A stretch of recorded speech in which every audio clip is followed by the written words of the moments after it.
প্রথমে যখন ভর্তি হয় তখন হচ্ছে আমাদের ব্যাচ 19-20 সেশন আমরা, আমাদের ব্যাচ হচ্ছে আমরা মঞ্চের সামনে ওখানে বসেছিলাম। তো ও তখন ফার্স্ট ইয়ার, তখন ও সিগারেট ধরায়, হ্যাঁ সিগারেট ধরে ও মঞ্চের ওখানে যায়, দিয়ে আমাদের বান্ধবীদেরকে বলে যে আপু একটু সাইডে গেলে ভালো হয়। তো আমি ওকে হচ্ছে ও আমাকে নোটিশ করেনি সেই সময়। আমি তাকায় দেখলাম যে ও, আর ওকে আমি চিনি যেহেতু আমার ডিপার্টমেন্টে ভর্তি হয়েছে। তো আমি বললাম যে তুই এখানে কেন? তো বলছে ভাই কিছু নাই এমনি। আমি বলছি যে তোর হাতে সিগারেট, তো তুই কি চাচ্ছিস যে হচ্ছে আমরা উঠে যাই, তুই এখানে বসে থেকে সিগারেট খাবি এটাই?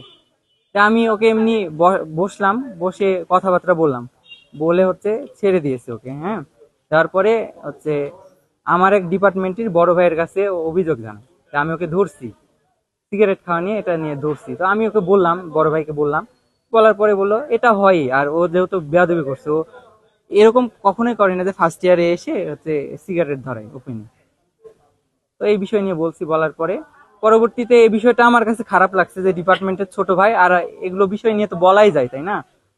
তো এরপরে ওই আসতো মিশতে, কথা বলতো, বলতাম, বলার পরে ও চাইছে যে আমার সাথে সম্পর্কটা ঘনিষ্ঠ করতে। তা আমি বুঝতে পারি যে মানে ছেলেটা সুবিধার না। পরবর্তীতে আমি ওর সাথে কথাও বলি না, নিজ ডিপার্টমেন্টে তাও আমি কথা বলি না।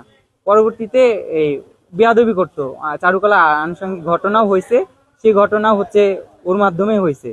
তো সিনিয়ররা ধরলে ও হচ্ছে বলতো যে শাওন ভাইয়ের ডিপার্টমেন্টের ছোট ভাই আমি, আমার বাসা রাজশাহীতে। তো এই বিষয় নিয়ে অনেকেই বলতো যে কিরে তোর হচ্ছে ডিপার্টমেন্টের ছোট ভাই হচ্ছে বেয়াদবি করে, আবার তোর নাম ভাঙ্গায় চলে। তো এই বিষয়গুলো হচ্ছে আমি হচ্ছে ওকে ফোন দিয়েছিলাম, ও দেখা করতো না। আজকে ওকে ফোন দিয়েছি, দিয়ে ডাকলাম, ডেকে বসলাম আমাদের চারুকলায় দোকানে, এখানে বসলাম, বসে বললাম যে হচ্ছে তোর আসা কতদিন হয়েছে? তো বলছে যে ভাই তো এই তো হচ্ছে 1-8 বছর হচ্ছে। তো যে তুই আসতে না আসতে হচ্ছে তোর নামে এত অভিযোগ কেন? আর চারুকলায় বিশেষ করে কোনো সমস্যা হলে কেন তোর নাম আসে?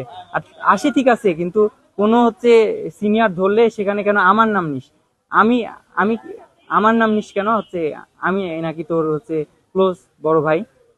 আমি তো তোকে চিনি না, আর তুই হচ্ছে বেয়াদব। তো আর তুই কেন আমার নাম নিস কেন? তুই কোনো ইনসিডেন্টস করিস সেখানে কেন আমার নাম নিস? আমি ওকে এগুলো বলছি। ওর অ্যাটিটিউডও ভালো ছিল না, মনে হচ্ছে ও উল্টে আমাকে মারবে এগুলো বিষয় নিয়ে ওকে বলার পরে। তো আমার বিষয়গুলো খারাপ লাগলো, যে আমার মনে হলো যে একে শুধু শুধুই বলা হবে। পরবর্তীতে হচ্ছে আমি ওকে চলে যাইতে বলি, আর এটা বলি যে হচ্ছে নেক্সট টাইম যেন ও যেন আমার নাম নেয় না, নেয় যেন কোনো কোনো ইনসিডেন্টস যেন না করে আমার নাম না নেয়, দিয়ে ওকে পাঠাই দিই। দিয়ে আজকে আমি প্র্যাকটিস ছিল, প্র্যাকটিস শেষ করে আমি বাসায় যাচ্ছিলাম। আর রাস্তায় হচ্ছে ওর বাসা রাজশাহীতে, তো বহিরাগত 4-5 জন ছিল, অতর্কিত হামলা চালায়, আমাকে মারে। আমার হাতের হাত অলরেডি মনে হয় ভেঙে গেছে, আমাকে ঘাড়ে আঘাত করে। হাতে হয়তো কিছু ছিল ওদের, আমি খেয়াল করি না। আর আমি প্র্যাকটিস থাকা অবস্থায় আসতেছি, তো আমার মানে সেন্স ছিল না। স্টেপ করছে বিভিন্ন চারিদিক দিয়ে, আমি বাইকে ছিলাম, তো বাইক বাইক থাকা অবস্থায় ফেলাই দিয়েছে নিচে, নিচে ফেলে পাড়াও তুলে দিয়েছে গলার উপরে।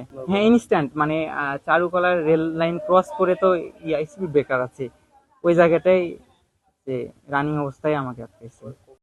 সন্ধ্যার পর পরই।